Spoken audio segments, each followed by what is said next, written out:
ընկավ ոչին, նորից եմ կգնում, լցվեց խրամատներ ամենացավալին եւ կռվող ուժերի մեջ քուճապ մտավ, կռվող ուժերի մեջ հակասություն մտավ եւ եղան դեպքեր, եւ կռվող ուժերից շատերը ուղղակի լքեցին խրամատները վերադարձան պատճառաբանելով, որ եթե Արցախի խնդիրը արդեն լուծված է, արդեն Արցախը վաճառված է, մենք այստեղ անելու ոչինչ չունենք, ինչու ենք իզուր տեղը զոհվում։ Նորից եմ կգնում, երբ իրականում ոչ մի այդպիսի բան չկար։ Մենք մեր հիմնական ճշտամուն թողած իրար մեջ ճշտամիներ փնտրեցինք, բոլորին դավաճան հանեցինք եւ սպանեցինք այդ կերպ պաշտպանության ոչին, սպանեցինք այդ կերպ մարտական ոչին։ Ինչ էր անում այդ ընթացքում մամուլը եւ հրեշտատեսությունը։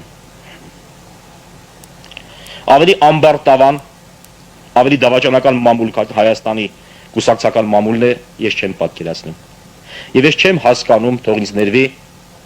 այն հանդուրժողականությունը, որ գոյություն ունի մամուլի նկատմամբ։ Պատերազմող երկրում վերածել դեմոկրատիան ամենաթողության, վերածել նրան, որ ռազմական օպերացիաների գծագրվեն թերթերում, ես դա չեմ կարողանում հասկանալ։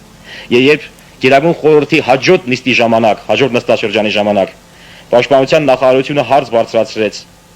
մամուլում գոնե ռազմական թեմաների նկատմամբ գրած քննություն մտցնելու մասին, այդ հարցը դարձյալ չքննարկվեց, դարձյալ որոշում չստացավ։ Իսկ մեր մամուլը բավական է, որպեսզի ճշնամին մասին հրաշալի պատկերացում ունենա։ Արցվաշենի դեպքերից ընդամենը մեկ ամիս առաջ, արդեն մեկ ամիս առաջ կուսակցական մամուլը գրում էր, հաջորդը Արցվաշենն է, որքան կդիմանա Արցվաշենը։ Եվ Արցվաշենի ժողովրդից արդեն չեմ մեղադրում։ Եթե թերթերը մեծատառերով,